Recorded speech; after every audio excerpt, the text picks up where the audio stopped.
Three, two, one, fire.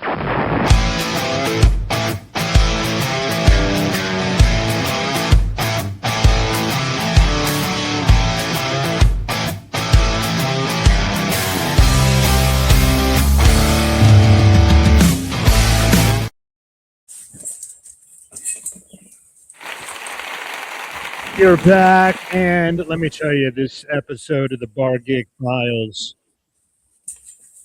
Thank you to the fake studio audience for the round of applause on that one. In this edition of the Bar Gig Files, it's going to be awesome because if there ever were to be established the Bar Gig Hall of Fame, this next guest should definitely be one of the inductees. Now, let's have our virtual round of applause for Ed Burroughs. Hey, what's going on? Taking a break from remodeling and doing a bunch of self-contractor work. How privileged are we today to have Eddie B on as a guest? Buddy, I got to tell you, man, that's not any BS either about you should be in the Bar Gig Hall of Fame, if there ever was. I don't know if I should be in the Hall of Fame, but I would just love to be out of the poorhouse. That would be awesome. I mean, you definitely have that road warrior status. You've gone all over the country. You do these you do these bar gigs that are, as you know, completely different than a regular comedy club show. You've had to have had some unbelievable experiences. Oh yeah.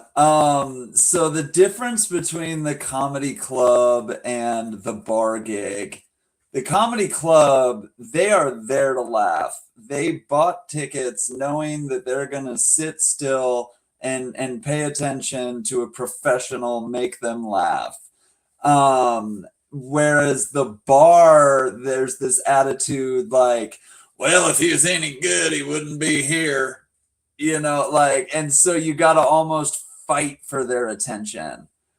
And when I first started doing comedy, even before I hooked up with you and like Bill and Tom, and you guys all started taking me on the road, I was doing these open mics and showcases in these bars where I called it guerrilla comedy, where they wouldn't even advertise a comedy show. They would just, some guy would just find a bar that's packed on a Friday night and be like, we'll do comedy for free, and just set up in the corner.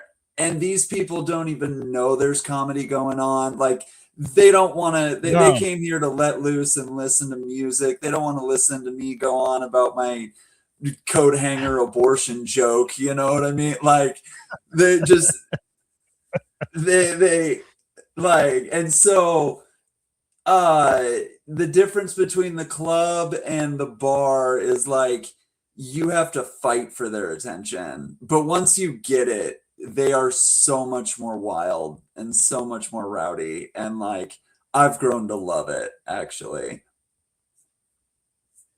Like, I love a rowdy crowd. You really do, and it's kind of weird. Oh, go ahead. But no, I love a rowdy crowd. So for me, like the guy in the wheelchair, it's hard to get crowd work out of people. For me, like, it seems like nobody wants to heckle the guy in the wheelchair. They're it's hard to get a response out of people, especially at a club where, they're told if they heckle, they'll be removed or whatever. And so a rowdier crowd that'll actually talk to me and like actually respond or give me something to play off of, like I almost only find that in the bar gigs. And it's one thing about the bar gigs that I've definitely grown to love. Yeah, it's a good point you bring up. Nobody wants to heckle the guy in the wheelchair. And I tell you, man, that's one of the things that made you such a great feature act back in the day. Right, because I because would kind of like, it would settle the crowd down. yep, yep, and it's like this is, and I would do a good job and everything, but like, yeah, I made it clear, like, hey, you're here to pay attention and listen, you know. Sometimes I would have to fight a little bit to get that attention, but once they were like, oh, the cripple guy's funny, okay, I'll shut up for a second, you know. And Yeah. right, like, and you still get that sometimes, but man, when they do, it's so much more fun to dogpile on them, But Oh yeah, absolutely. I can imagine. Now, after years on the road and doing the bar shows and the pub and grub comedy tour and the guerrilla comedy that you described earlier, it's like, when the Blues Brothers just show up to that country bar, they're not even booked at all. They're like, "Yeah, we're the band." And they're like, "Oh, okay. yes, Go on stage." yes, that is the best analogy. That is it right there. Like, yep, yeah, we're the good old boys. We're here to play, like Yeah. that is the best analogy ever. Oh my God, how have I never put that together? Like, and that's what it felt like, man. I would get, go ahead. Yeah. What were you gonna say? No, you keep going. You keep going. Oh, like This is cool. it just felt like just these guys would call me and be like, "Hey, I'm doing this show at this bar. I would love for you to headline, or I'd love for you to feature, whatever." And I show up and I realize, like, there's no posters. Like, this wasn't advertised. Like, nobody's paying attention. Some poor kid, like a local kid, the soft-spoken guy that really hasn't had his voice yet, nobody pays attention to him. Like maybe one or two people, or the three friends that he brought, are whooping it up for him. And then like you realize, like, you have to get their attention and you have to keep it. And for me, being like, I don't do jokes. Like, I tell people I couldn't write a joke to save my life. I tell stories. And so, like, I need you to pay attention to the beginning of the story, because if you don't, you're not going to get the ending, and you're going to be like, well, that guy sucks. It's like, well, no, you suck at paying attention, and so, like, you got to throw in, like, Tom taught me, like, Tom Garland, like, he was the one, like, when it's a crowd like that, loud noises and sound effects and fireworks, get their attention, and so it taught me how to slip in funny into the boring parts of the story to be able to keep their attention. Like, this is leading somewhere. Just bear with me, and the bar comedy, man, it really is. It's like guerrilla warfare comedy. But man, it's like sharpening your nails on concrete, It is. It's like the Fight Club of comedy. Right. Yeah, well, that's the open mic scene, because all we're there, we're all just there fighting each other for, the 4 available spots that weekend. Yeah. No shirt, no belt, no shoes. Yep. If it's your first night, Fight Club must fight. Right. Yes, you have to fight. Right. Comedy. I think it's not for. Oh, yeah. Man. You got to be scrappy to do this. For sure. You could take the rules of Fight Club and just put comedy on them, and it's the same thing. It is the exact same thing. Oh my goodness! I actually have that poster on my wall over there. Oh, nice. Yep. You really could.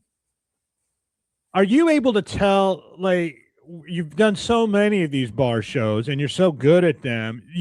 I was able to walk in and with a certain amount of time sort of be able to gauge whether this is going to be great, whether it's going to be terrible, or whether it's just going to be completely insane and chaotic.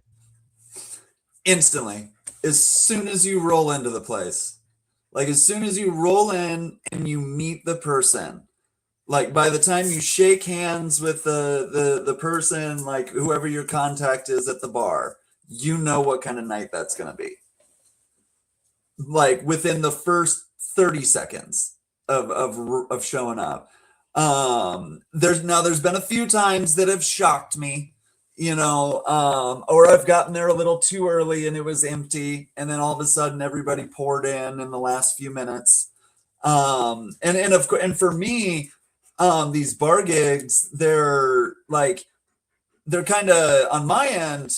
I'm guaranteed the pay, whether it's a huge blowout, sellout sale, like everybody and their dog is there, or 10 people. I get paid the same. It's the same amount of driving. There's still no hotel. I'm going back tonight, whatever. So whether there's 10 people there or 100 people there, for me, it's really no different. What matters to me is, are they there for it, and are they into it? And as long as you're there for it and into it, you will have a good time. It's when you got the 10 people that want to be there, and then 90 people that could give a shit less and don't give it a chance and are just loud and obnoxious. And at that point, you just got to go into TV mode, and just like, all right, here's my material, the best I can perform it without a reaction, and without the reaction, it just as though you're just performing to a television camera. Yep. It's real difficult. I actually find it like I struggle with it doing like radio stuff or like these podcasts or whatever. I have a really hard time with it because like there's no reaction. Like, is this funny? Like, or am I just going down some rabbit hole of nonsense? Because I definitely do that too.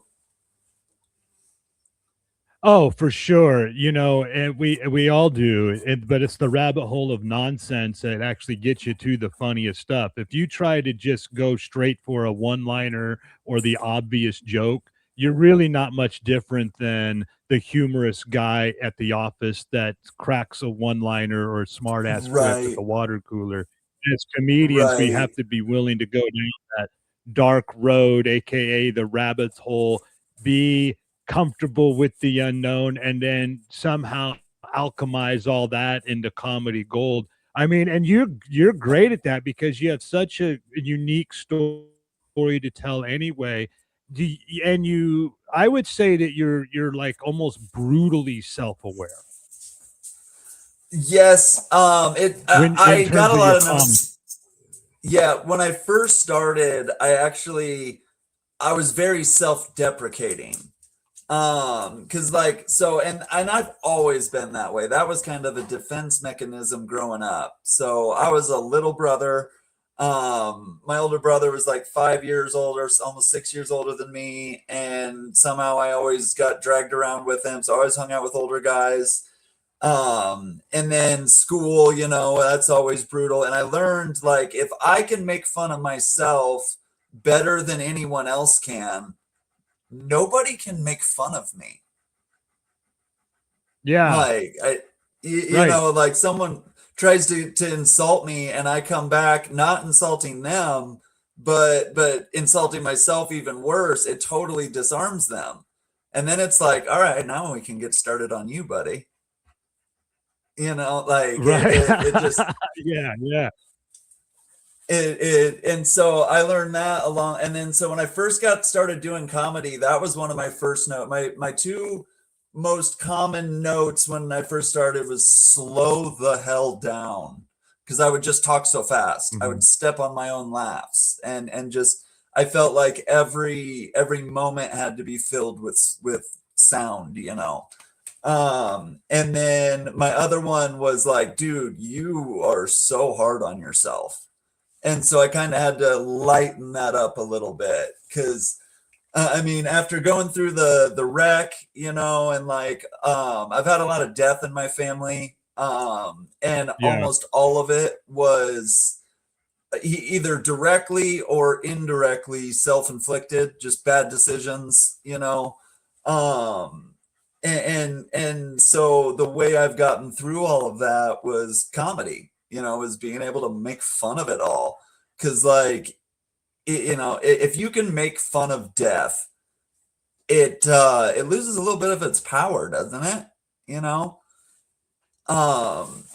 not a lot of people are always comfortable with that, but I don't know, it's how I've gotten through it. Well, I hear you, Ed, because when you do dark comedy and you do it well, like you do, Mhm. it actually makes the subject matter not quite so dark anymore. And more easy and more likely to be discussed, because a lot of it needs to be Yeah. discussed. Like that, I feel like I hate how the whole podcast brosphere, how it like has the power to influence elections. Comics aren't, you're not supposed to get your opinion from a comic. You're not supposed to get your information from a comic. A comic is just supposed to point at something and say, look at this, isn't that funny? And draw attention to an issue. And then the actual experts can figure out what the fuck is going on. Because like, I'm Chuckles the Clown here. Like, I mean, don't take anything I have to say as like life lessons or a way to live by, but I have an interesting perspective, and I've done a lot of shit wrong, and I can tell you how not to do it. That's for sure. Yeah. And that is what I like about your show. It's you are not necessarily there to indoctrinate anybody. You give them what they want, which is actually escape from all of that stuff. And Right. comedians, the best comedy that I personally like is when you're watching someone who feels as passionate about something completely trivial that it almost sounds like they are advocating for a political cause, but what they're really doing is just talking about how crazy dryer lint makes them. Right. And they're Right. something totally trivial. I love watching any so like I'm like I almost cursed by being interested in like everything. As long as you are knowledgeable in a subject, I will sit there and listen to you talk about that subject for as long as you want to talk. Sure. Like it just I nerded out. One friend of mine is a locksmith, and I just nerd out on that guy talking about it, the different types of locks and how they function and how you can bypass this one and how this one is a flaw, but this it just and why they were made this way, and just go down. Another guy, security cameras were set and he built me out a whole thing for my property that I'll never be able to afford. But like, goddamn, it'd be awesome, like, and it like explained it all out for me. And another neighbor over across the way, I call him the mad mechanic, because this guy, people will build cars and then bring them to him for like the final tuning. And so this guy's over here like dynoing 2,000 horsepower, 8-second drag cars and shit. And so I'll just go over there and I'll just sit in his garage and just watch him nerd out on this shit, and it just, I've just always been, and so I've never really been an expert at anything. I just kind of love observing everything. And so I've picked up a few little things here and there, and every once in a while you start to make connections between those things, and you realize how not different all of it is. All of us are, there's plenty to share, and there's plenty to point at and be like, isn't that funny? Yeah, and then that's what connects everybody, even if they're not versed in the subject or even know exactly what you're talking about. when you can make Y- that funny, Yep. then they go along for the ride, even though they might have zero clue what you're actually talking about. Right. Have Right. you And have when you oh, go ahead. have you ever have you gone when you're talking about doing dark humor, have you found where if there's like a line between what keeps them entertained and laughing and just making them uncomfortable? Okay, so there's been one I've been kind of playing around with lately that it's definitely a weather gauge for how dark this crowd will be. And I joke about my retirement plan. And because I'm a stay-at-home son. I joke about being a stay-at-home son, and there's not a lot of room for advancement, but hey, one day it'll all be mine.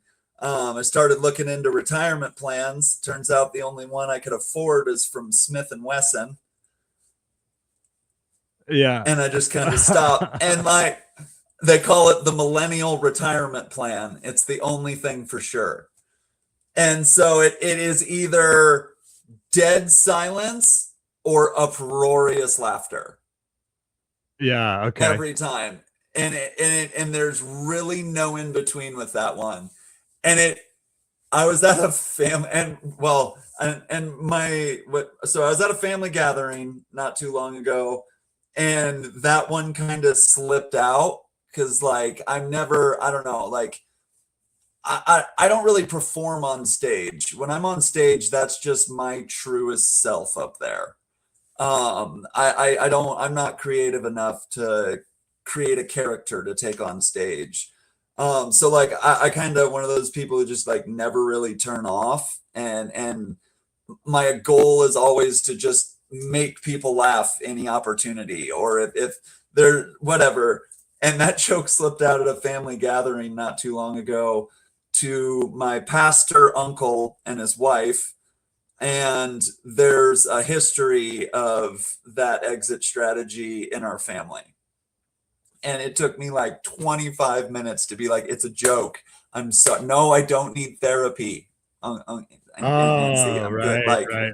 no, it's a joke. Like, no, okay, I'll take your therapist card. I'll give him, fine, I'll give him a call. Like, and I'll Yeah, spend $150 an hour explaining to him it's a goddamn joke. Like, yeah, yeah. I mean, however um, you so, cut it, comedy is still cheaper than therapy. dude, it's my therapy for sure, especially as a performer. Like, my goodness, if you want to know if you're the asshole or not, take it on stage. And life lessons from Ed Burroughs, dude. I love it. I don't know how we could top Right? that one. If you wanna find out if you're an asshole or not, take it on stage. That's a Yep. great line to end with. But we gotta come back. I hope you can do some more of these because there's so much further down that rabbit hole you and I could go. Right. And Well, and we've been on the road together so much. I think right. our own road stories going back and forth could fill lots Oh of yeah. episodes of the Bar Geek Files. I just found some clips. Do you remember it was like, I don't know, I think it was South, or it was one of the Dakotas, when we just randomly ended up getting scheduled together. And the next day we found that skate park, and you filmed me dropping in on the skate park or on the Oh half yeah, pipe. on the I half just pipe. Yeah, found that. Yep. I just found those videos. I need to post those. Like, yeah, definitely hell do. yeah. Yep.